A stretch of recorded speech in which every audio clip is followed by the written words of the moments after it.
All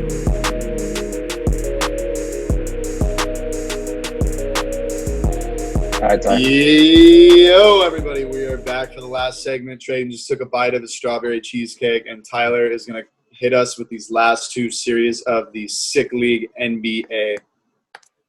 All right, taking over for our boy Alex today. He couldn't make the podcast tonight, so double duty, and we're going to talk about the NBA playoffs. We're down to our final two series remaining in the NBA playoffs. We're going to start off in the West. Lakers versus Nuggets. We had game 3 tonight. The Nuggets pulled out a win to make the series 2-1 in favor of the Lakers. Crazy game there. The Lakers were down by 20 points in the fourth quarter. They got it within about 3 points, about 4 minutes left. It looked like the Lakers might pull off an epic comeback, but the Nuggets finished it out there at the end and grabbed that series, that big game 3 win for them. The first game, Lakers dominated from start to finish. 126-114 win there in game 1. Game 2, crazy game. Lakers were up late, and Nuggets came back there towards the end. And if you haven't seen it yet, I'm sure you'll have to go see it. Anthony Davis with the buzzer beater there at the end, game-winning three-pointer. And speaking of Anthony Davis, this guy is shining bright. 37 points in game 1, 31 points in game 2, obviously with that game-winning shot. He called Kobe in the Mamba jerseys. It was awesome. So, James, I want to ask you, Anthony Davis has been one of the best players in basketball for a long time here, but he hasn't really gotten a chance to shine in the playoffs until now, and he's taking every advantage of it. He looks like the best player on that team, if not in the league right now, just overall. How great is it to finally see this guy shine on the biggest stage? Oh, it's amazing, man. It's long overdue. Like you mentioned before, he's been one of the best for a long time. And it's always nice to get some of the pressure taken off of you, and I think that's why he's shining right now. For the longest time with the Pelicans, it was basically just him. You had Rondo for a little bit, but then there was nobody really else there to help him out offensively. But now you got Bron. I mean, that's kind of a cheat code in and of itself. Those two together make a great tandem, and it allows Anthony Davis to shine. And he's playing in a system that allows him more freedom. It's not just sit in the post like he did his first couple of years in New Orleans. He's out there shooting threes. He made a 3 to win the game. He's having freedom. He's finding his full potential, and he's exploiting it. He's all over the court. He's super athletic, super fast. Jokic is one of the best big men in the league too. He's trying to defend him right now. Anthony Davis, it's a good sight to see. Thank you very much. 100%. Love seeing this guy. I'm really happy that he's got a chance to, play on the biggest stage after, a long time being there in New Orleans and having a subpar team around him. And he's playing on one of the best teams in basketball right now, and it's awesome. I love watching this guy play. That buzzer beater was fucking disgusting. That was unbelievable moment there. I loved how after he sunk it, he yelled Kobe. Thought that was an amazing moment. Gave me chills. Still does. I'm talking about it right now, and I got goosebumps. So you mentioned Anthony Davis playing with LeBron. LeBron had a few choice words about the MVP voting that went down the other day.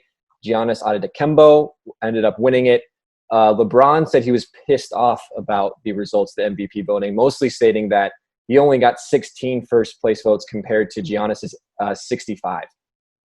LeBron James so far in this series, 15 points, 12 assists in game 1, 26 points and 11 rebounds in game 2. I believe he dropped 29 tonight in game 3, somewhere around there, 20-something.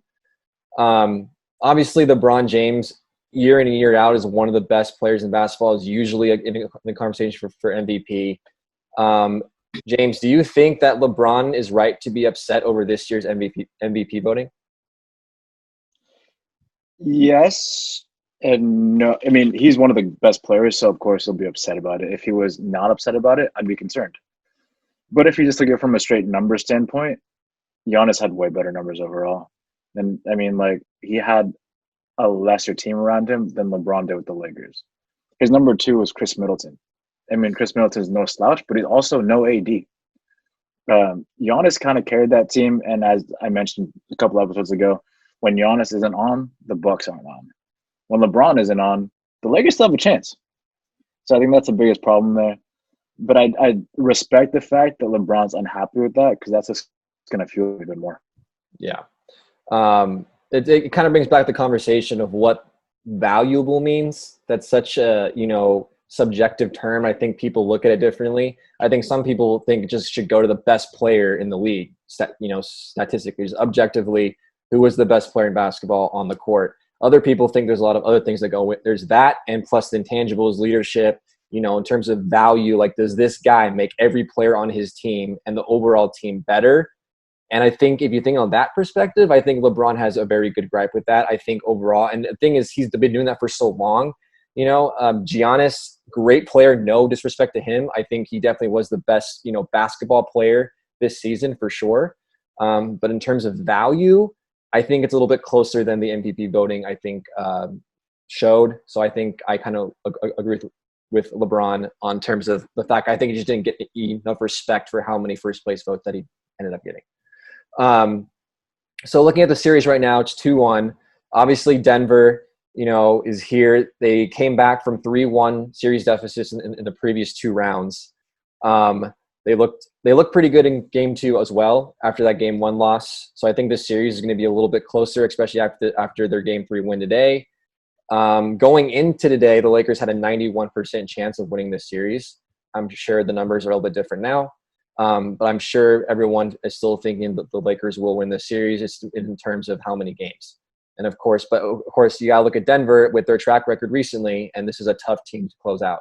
So, James, how far do you see this series going? And, obviously, I'm assuming you think the Lakers will win it. Or am I wrong? No, you're correct. I think the Lakers are going to win it. They're the favorite in everybody's eyes, pretty much, unless you're from Denver, a diehard Denver fan. Even the refs. Even the refs, exactly, yeah, all the way through, because, they should be robots instead. But the series or the distance, the Nuggets don't ever quit at all. And they were down 3-1 last series. Sorry, Eric. But the thing is, they have a lot of fight in them. They have a lot of pride. They're not going to back down. They're led by young talent that's just not going to slow down for you. I overall think the Lakers will win in 7, mainly because they do have that leadership and experience that'll help them push past the grind of a long series, especially because the Nuggets just came off a long series. So they're going to be pretty tired. I think the Lakers will outlast them in 7. For sure. Eric, we were talking about basketball and talking about who's going to talk about each series, and you had mentioned that you have not watched an NBA game since the Clippers were knocked out of the last round by the Denver Nuggets. I'm not going to make you talk about it, but I will throw it to you in case you want to say anything about the series before we move on to the East. Yeah, you got to give Nuggets credit for what they did. The Clippers shot themselves in the foot on their series before the Lakers, but this current series that they're in now, I want to give the Nuggets some credit. One, because I don't want to talk about the Lakers. And the one thing else about the Lakers, Anthony Davis was on the Pelicans, and they had to play the Warriors every year. The Lakers are now the Warriors. They're now the team to beat in the playoffs. They're now the team that's stacked that pretty much everyone is predicting to win it all this year. Anthony Davis now, when he's paired with LeBron, he's just that much better. Like, he's always been that good, and now he's just that much better. But this guy, Jamal Murray, kind of reminds me a little bit of Steph Curry. If you watch him, he just sets pick and rolls with Jokic and that guy Grant. He just sets pick and rolls until he gets open, and if he has one little split second, he just takes the shot, and he's pretty accurate. He's making most of his shots.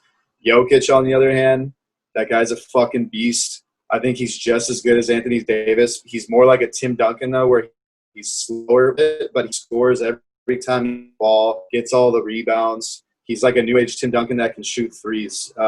Nuggets needed to win that game 2 that they lost on a buzzer beater. Jokic was kind of like a couple steps late to Anthony Davis. And I actually wasn't watching the game at all, and I flipped it over. It was like the intermission of the football game that night. I flipped it over. It was like literally as he's getting the pass. And I'm like, oh, shit. There's 2 seconds left in the game. He's going to make this. Boom. He fucking swishes it, of course, because he's Anthony Davis. But they needed to win that game. I think if they win that, they could actually push this to 7. I don't know what's gonna happen anymore with this series. I think the Lakers kind of got them now. The Nuggets got their win tonight. I don't really know how much they have left. Coming back from 3-1 in 2 different series is going to take a toll on you. Yeah, it's pretty crazy. You think, if Anthony Davis didn't make that shot, Denver would be up 2-1 right now. We could be having a whole other conversation right now. Well, we're not. Lakers are up 2-1. Hopefully they continue playing great basketball like they have. They haven't gotten back-to-back defeats yet here in the playoffs, so hopefully that trend continues. So moving on to the East, we got the Boston Celtics versus the Miami Heat. The Miami Heat took the first 2 games of the series, 117 to 114, 106 to 101 respectively. Boston came back and won game 3, 117 to 106. So this is a pretty interesting series. I think a lot of people had picked the Celtics to go this far, but not a lot of people picked the Miami Heat to go this far. I think they're definitely the underdogs left here in the playoffs, and they're playing pretty good basketball against one of the best teams in the East. So I feel like in the first 2 games, the Heat looked like the more complete team. They came back from double-digit second-half deficits in both games. The Celtics have given up double-digit second-half leads 4 times in this playoff so far, which is tied for the NBA lead. So not a good look for them. So Trey and I want to ask you, do you credit the Heat more for those first 2 games and those comeback wins, or do you blame the Celtics for giving those leads up? Well, that's an interesting question. Can I say both? Say whatever you want. I gotta pick one. No, I gotta pick one. That's the game.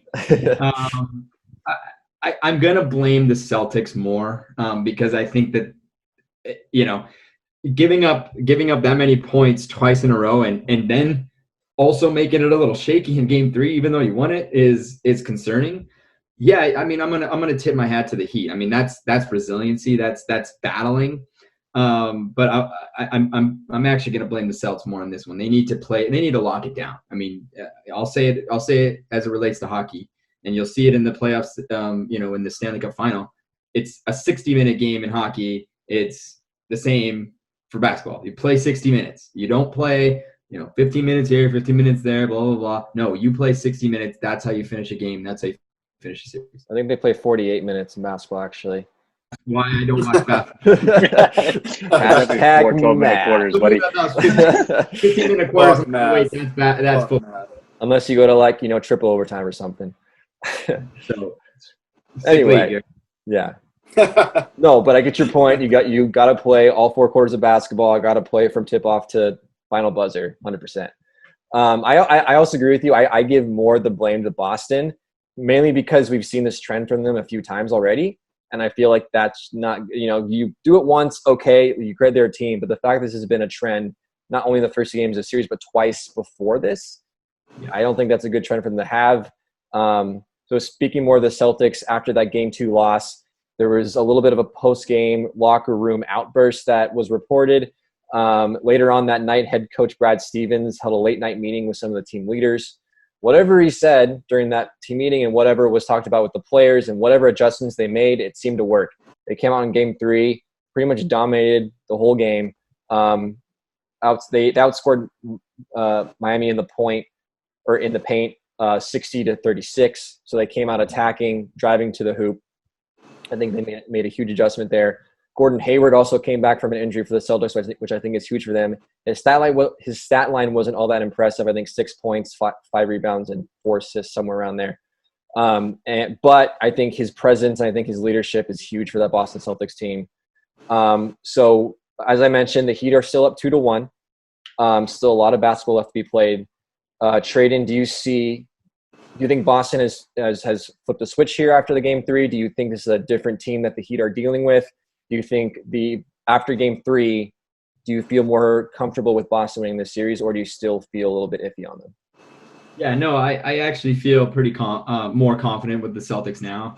I'll say I think it's going to maybe go to maybe a game. I think that the Celtics are going to come back and take it over. I think that Miami finally realized that you can't go down double digits in a game and come back every time. That little blow up after Game 2, you need that sometimes. I mean, sometimes players in a group or teammates, or I mean, this might even happen, after the 100th episode where things are not going, we're not having a great episode or whatever. We just need to hash it out, argue, get it out. In this case, they're playing shit. They're giving up double-digit leads, and they're not looking good. So let it out on each other. Fire each other up, because you know what, you guys are going to be done if you play like that. If this is a trend, figure it out, and I think that they did. And I credit, and I'm not sure if it was as much the coaches' comments as much as it is the players. Just I think this goes back to what you asked me a couple weeks ago regarding I don't forget which baseball team, but they were in the wrong direction, and I said teams just need to figure it out, and this is exactly that situation. Because Game 3 was a completely different story. They drove the ball through Miami's teeth. Did not settle for low percentage perimeter shots. Drove the basket, and that's how they're going to beat this Miami team. And I think they needed that boost, that fight, that tension to be kind of absolved. For sure. I mean, that's exactly what I did with my pitching wedge the other day, right? Just slammed it. I more or less didn't talk to it. Yeah. I more murdered it and got a new pitching wedge, but it's basically the same idea. Yeah.